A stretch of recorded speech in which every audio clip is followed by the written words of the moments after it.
Our world, a breathtaking sphere of blue and green. Our world is a treasure trove of spectacles sculpted not by human hands, but by the patient, powerful forces of nature itself.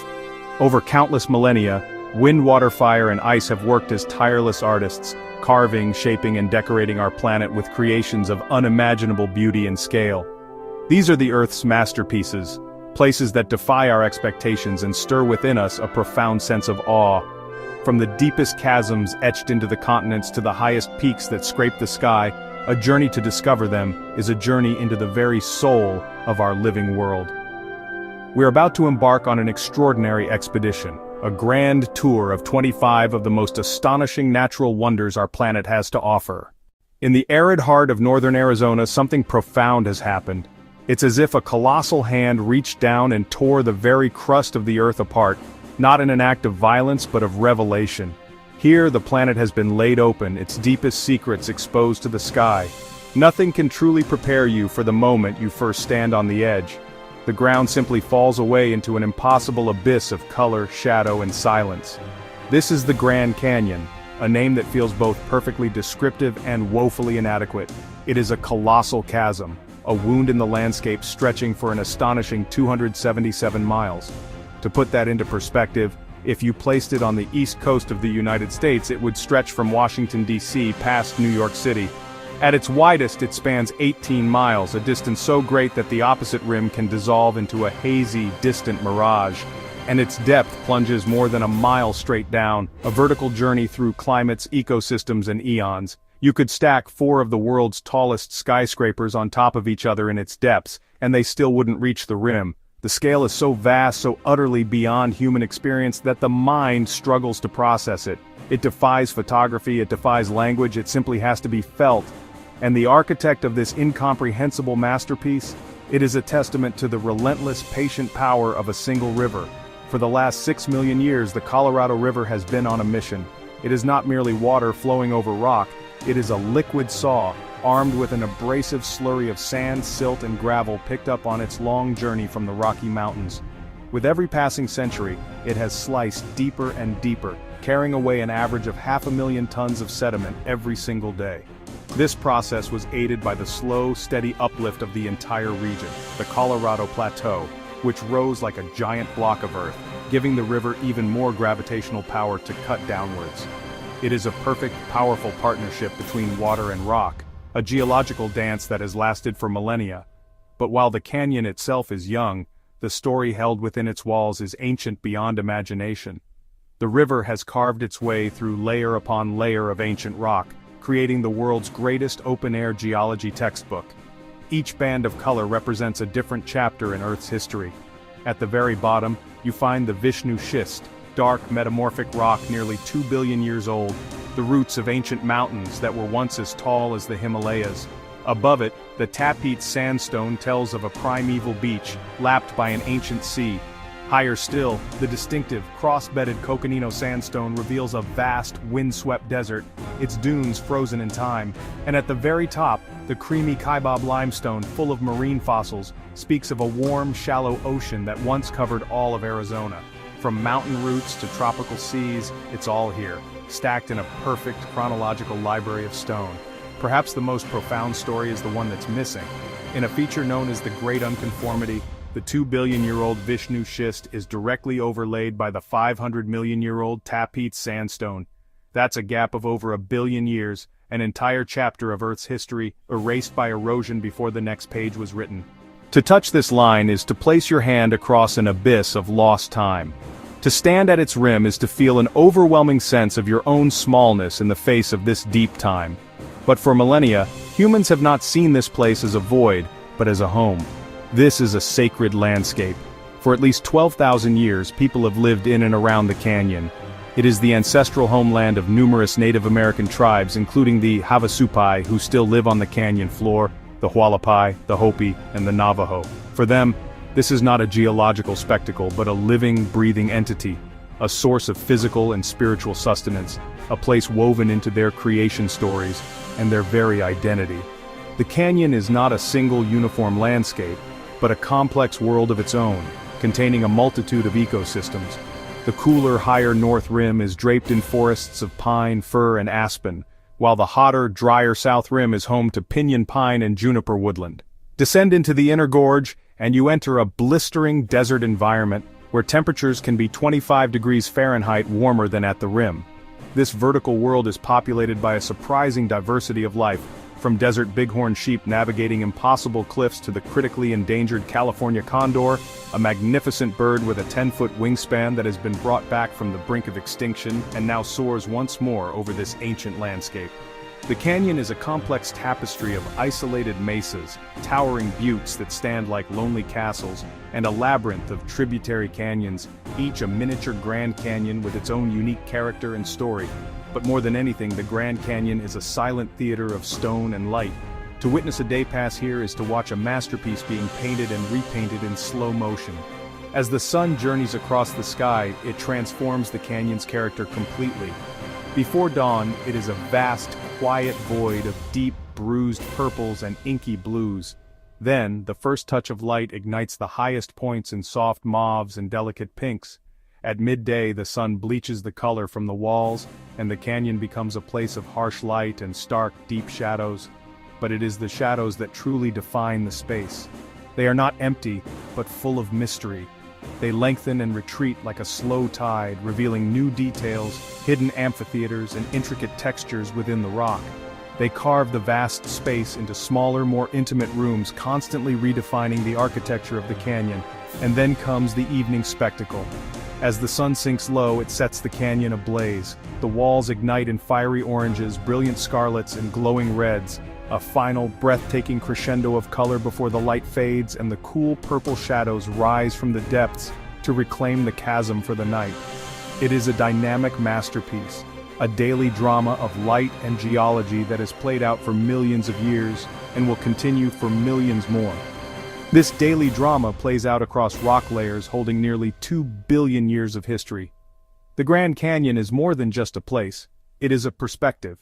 It is a visceral reminder of the power of time, of the slow, inexorable forces that shape our world, and of our own fleeting moment upon this ancient, ever-changing planet. To look into its depths is to look into the abyss of time itself. Off the northeastern coast of Australia, where the turquoise coral sea meets the ancient continent, lies a wonder of a different kind. While many of the Earth's marvels are carved from stone by the slow, relentless forces of wind and water, this one is not built of inanimate rock but is constructed by life itself. It is a structure so immense, so complex, it behaves like a single, colossal organism, a living, breathing entity stretching across the ocean floor. This is the Great Barrier Reef, a masterpiece of biological engineering, a vibrant testament to the sheer power and artistry of nature when left to its own devices for millennia. It is the largest living structure on Earth, a sprawling biological metropolis so vast it can be seen from the stark emptiness of space.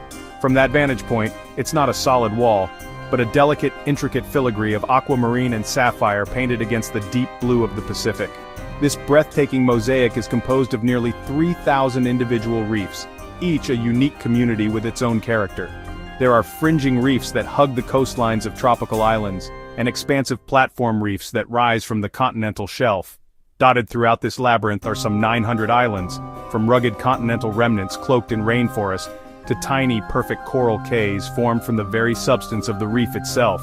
Its sheer scale is staggering, stretching for over 1,400 miles, a distance equivalent to the entire west coast of the United States.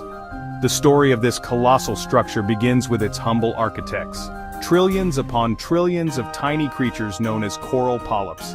Each individual polyp is a simple, soft-bodied animal, no bigger than a grain of rice, crowned with a delicate ring of stinging tentacles used to catch drifting plankton. But the true secret to their success, and the reef's vibrant color, lies in a remarkable partnership. Living within the polyp's tissues are microscopic algae called zooxanthellae. In a perfect symbiotic exchange, the coral provides the algae with a protected home, and in return, the algae photosynthesize, converting sunlight into energy. They can provide up to 90% of the coral's food, and as a byproduct, they paint the reef in its spectacular spectrum of colors. Fueled by this solar power, each polyp tirelessly extracts calcium carbonate from the seawater, secreting a hard limestone cup around its base. Generation after generation, colony upon colony, these tiny skeletons accumulate, fusing together over thousands of years. The slow, patient work of these minuscule builders creates the massive, intricate limestone framework that forms the foundation of this entire ecosystem, a city built of skeletons. And what a city it is. The Great Barrier Reef is a vibrant, sprawling underwater metropolis, teeming with a diversity of life that rivals and in some ways surpasses the richest tropical rainforests. It is home to over 1,600 species of fish, a dazzling parade of life in every shape and color imaginable.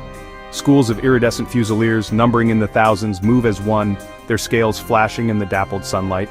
Parrotfish, with their powerful beaks, graze on the coral itself, their crunching a key part of the reef's soundscape, ultimately excreting the fine white sand that forms the idyllic beaches nearby. Anemones provide safe harbor for territorial clownfish, their tentacles a dangerous barrier to all but their immune residents.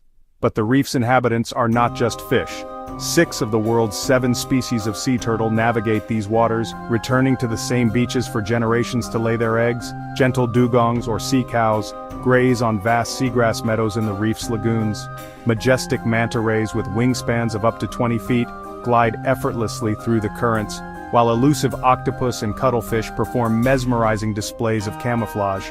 Even the giants of the ocean, like humpback whales and the magnificent whale shark, make seasonal pilgrimages to these rich, productive waters. This is a city that never sleeps, governed by ancient rhythms of sun and moon. By day, the reef is a bustling hub of activity, but as dusk falls, a new cast of characters emerges. Nocturnal hunters, like the moray eel, slither from their crevices while corals extend their polyps to feed in the darkness. The reef is also a world of complex social interactions. At cleaner stations, small cleaner wrasse and shrimp bravely service much larger fish, even formidable predators like sharks and groupers, who queue patiently to have parasites removed. But the most spectacular event in the life of the reef is the annual coral spawning. Triggered by the lunar cycle and rising water temperatures, for one magical night, the entire reef synchronizes in a mass reproductive event. Billions of tiny egg and sperm bundles are released, rising to the surface in what looks like a reverse underwater snowstorm. This blizzard of life is a breathtaking spectacle of renewal, a promise for the reef's future, blanketing the ocean in the hope of new colonies. Yet this living jewel is as fragile as it is beautiful. The very partnership that gives the reef its color is threatened. When waters warm, stressed corals expel their algal partners, leaving behind a ghostly white skeleton in a process known as coral bleaching. It is a stark visual reminder of the reef's vulnerability in a changing world. This is the planet's beating blue heart, a world of bewildering complexity and color, a critical barometer for the health of our oceans. Its survival is a story that is still being written, a chapter in which we all have a part to play, reminding us of the profound beauty and delicate balance of life on Earth. Here, in the heart of the Himalayas, the very crust of our planet has been thrust upwards, crumpled and folded by unimaginable tectonic forces over millions of years. A landscape of superlatives, a kingdom of rock, a kingdom of ice. One peak stands above all others, a silent, jagged monarch. This is Chomolungma, Mount Everest, the highest point on Earth where the air is thin and life clings by the barest of threads, a testament to geological time. Stand at its base and feel insignificance, a pyramid of stone beyond comprehension. Its flanks draped in glaciers, rivers of ice carving valleys. Winds scour its slopes, reaching hurricane force, stripping warmth, testing resolve. Not a gentle giant, a harsh, unforgiving vertical world. Every step a battle against gravity, against the cold, and against human limits. For millennia, a sacred place, a source of reverence. Our journey is now complete. We have traveled the globe from pole to pole across oceans and continents to stand in the presence of 25 of our planet's most astonishing natural wonders. We set out to witness beauty, to understand the forces that shape our world, and to capture a portrait of the Earth in all its magnificent diversity. But what we found was something more profound. A collection of stories, written in stone, water, fire, and light. These are the stories that tell us not only about our planet but about ourselves, and our place within this grand cosmic drama. We began our exploration with the architects of elevation and depth. We descended into the Earth's crust, into canyons carved over eons by the patient, relentless flow of water. Each layer of rock we passed was a page in a planetary history book, revealing ancient seabeds, forgotten deserts, and the dawn of life itself. From these depths, we ascended to the roof of the world, to mountain ranges born from the violent collision of continents. We stood on peaks so high they pierced the upper atmosphere, colossal monuments of tectonic power, where the air is thin and the silence is absolute.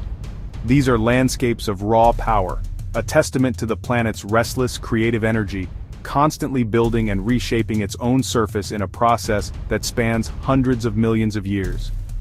From the monumental we turned to the intricate, exploring the extremes of life and landscape. We journeyed into the heart of the world's great deserts, places that seem at first glance to be defined by absence. But we discovered that even here there is a subtle and resilient artistry at work.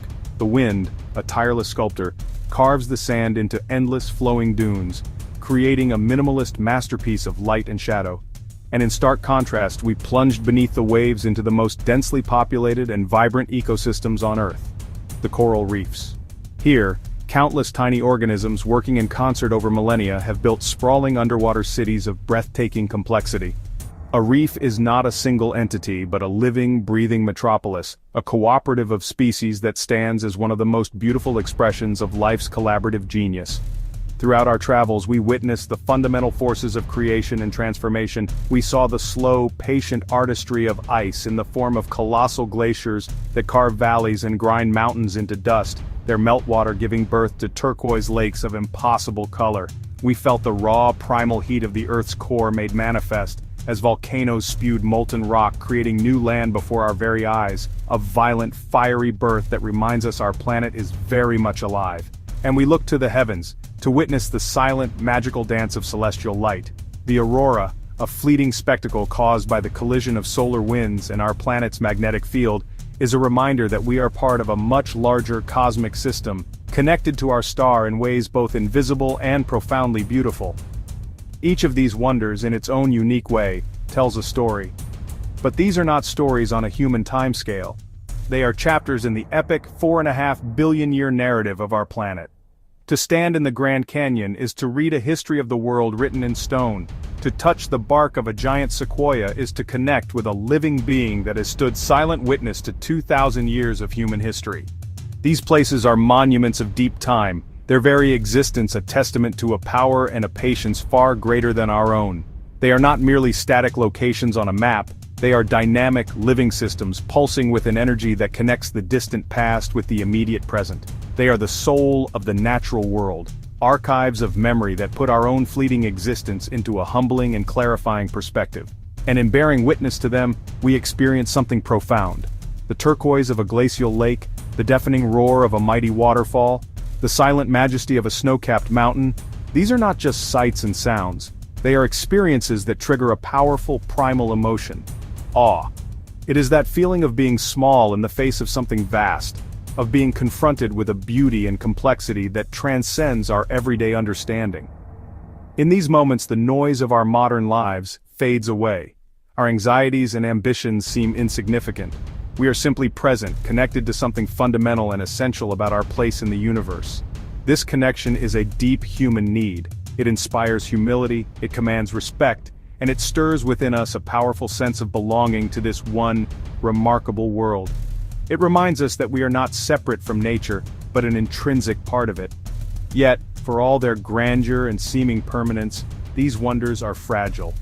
The very things that make them so breathtaking, the impossible clarity of the water, the richness of the biodiversity, the sheer scale of the ice, are under threat.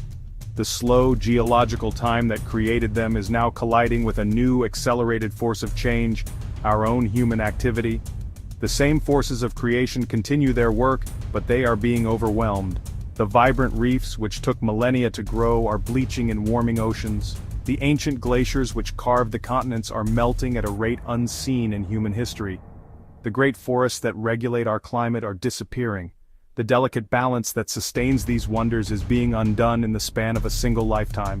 To appreciate their beauty is one thing, to understand our responsibility to protect them is a far more urgent calling. This journey through the world's natural wonders cannot be a simple travelogue. It must be a call to action. The future of these places is not guaranteed. Their survival depends on a profound shift in our perspective. A shift from seeing the Earth as a resource to be exploited, to seeing it as a living community to which we belong.